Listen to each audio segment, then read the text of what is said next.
Continuing to Episode 8, in the final battle, Vishesh wanted to pit Sunraku against a monster he had just captured. Vishesh then threw the monster, which appeared to have a wooden body with many legs and wore a wizard hat. Vishesh explained the background of the monster. In ancient times, there was a group of people who tried to merge with trees to attain a longer life. The monster is now dubbed the Aberrant Woodmidge. Also, Vishesh stated that the monster was still too strong for the current Sunraku. Therefore, he would set the victory condition for Sunraku.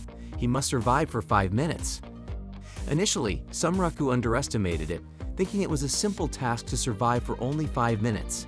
He believed he could win by just running around. However, the Aberrant Woodmidge instantly attacked with its wooden staff directly towards Sunraku, even though the distance between them was quite far. Fortunately, Sunraku reflexively dodged it. After that, the Aberrant Woodmidge continued to unleash a multitude of wooden magic while Sunraku dodged. Sunraku finally realized that surviving for 5 minutes in this situation would indeed be difficult. For now, he could still avoid the wooden attacks without any problems. Sunraku even tried to approach and attack the monster, but his weapon couldn't penetrate the Aberrant Woodmidge's body. Sunraku suspected that the Aberrant Woodmidge seemed immune to physical attacks. Afterward, the monster began to attack with its chains. If this was the case, Sunraku had no choice but to keep dodging.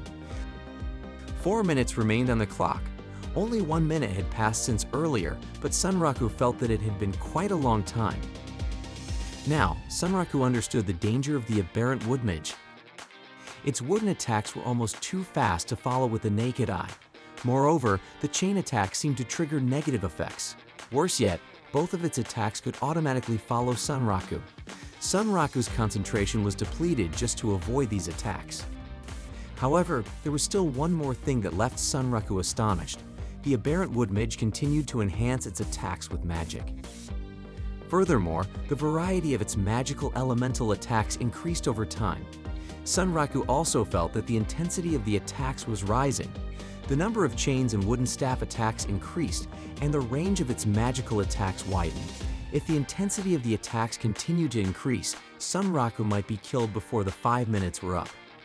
Sunraku was puzzled by the Aberrant Woodmidge. Besides being immune to physical attacks, its attacks keep increasing.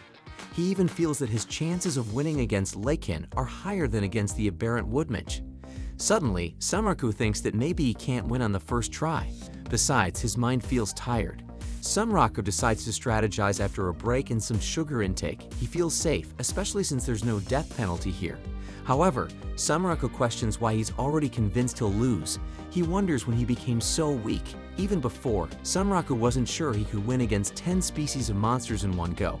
The same goes for battling the Mud Digger. Even with Emel's help, he easily gave up. Unconsciously, Sunraku got complacent with the easy way out. Now, he's awakened. His mind almost decayed from too much playing low-quality games. Too much low-quality game energy is not good for the body. Sunraku will balance it with God-tier game energy. He shouldn't give up when there's a chance to win. He also shouldn't relax just because the game isn't finished yet. Sunraku continues to avoid Aberrant Woodmidge's attacks, but approaches the monster. When he's right in front of the Aberrant Woodmidge, Sunraku kicks his magic staff away. Even though its body is immune to physical attacks, it doesn't mean physical contact won't work. The Aberrant Woodmidge seems uneasy as its magic staff is thrown away. When it tries to retrieve it with its chains, Sunraku prevents it by throwing his weapon. As Sunraku suspected, it seems Aberrant Woodmidge can't use magic without its staff. For Sunraku, stealing items in the game is an easy task. After all, he has honed his looting skills in the Game Unite rounds. Vishesh was quite impressed with Sunraku's actions. However, there were still less than 2 minutes left. It was too early to feel happy. The Aberrant Woodmidge seemed very angry for losing its staff, making its attacks more erratic. Sunraku kept dodging, evading, escaping, and running until there was only 1 minute left. Indeed, Sunraku had quite high mobility. Suddenly, the Aberrant Woodmidge blocked Sunraku's path with a wide and tall wooden structure. The monster also managed to restrain Sunraku's legs with its chains. As expected, the chains had a negative effect, making Sunraku feel weak, tired, and slow. This effect made it a bit difficult for Sunraku to dodge. In a tight situation, Sunraku decided to throw his magic staff high up. Without hesitation, the aberrant woodmage immediately tried to reach for its magic staff. However, Sunraku felt the monster was truly foolish. Even though the monster could easily win by continuing to hit or pummel, for some reason, aberrant woodmage kept attacking even after time was up. It seemed that this happened because Vasish had set the 5-minute survival condition himself. Vasish descended into the Colosseum to finish off the aberrant woodmage. He slammed the monster down, then pierced it with its own magic staff. Sunraku was puzzled watching this. Even though aberrant woodmage was immune to physical attacks, why could Vasish beat it up? Vasish explained that the key was in the magic staff. Without the magic staff, the monster was just a fragile moving tree. No wonder aberrant woodmage desperately chased its magic staff when it was stolen. Setting aside that fact, Sunraku had successfully gone through this unique scenario. Vasish stated that he would receive a reward. However, the reward turned out to be recognition as an honorary citizen of Rabatuza. There were no rare items or the like.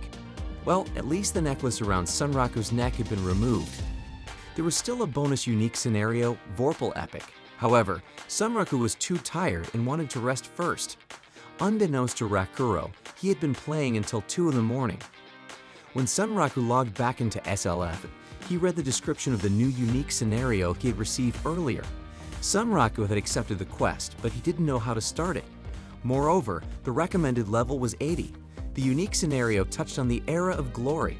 From the site Sunraku had read before, it referred to a civilization that had long been extinct.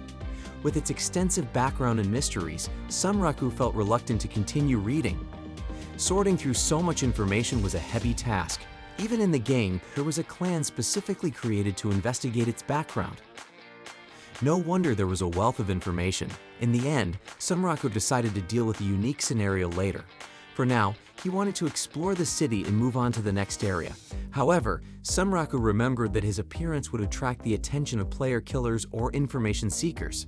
Although Sunraku could change his mask, he couldn't conceal the Lycan curse. 2 armor slots couldn't be used in critical situations like this. Suddenly, Emil informed Sunraku that he could still cover his entire body. He then invited Sunraku to meet Peets. Peets was a seller of goods and also Emil's younger brother. Actually, Peets also sold items in other cities, not just in Rabatuza. However, he rarely did so because he had to transform into a human first. He didn't mind if the birdmen in front of him visited when they met in other cities. Sunraku protested a bit for being called a birdman when he only used a removable mask. Then, Emil asked about a unique fabric that Peets obtained the other day. He thought the item would sell well because of its uniqueness. However, it turned out the item didn't sell because it only looked like fabric and didn't match its price. In that manner, Sunraku went to Thirdrima wearing the fabric from Peets. Emil had also transformed into a human form.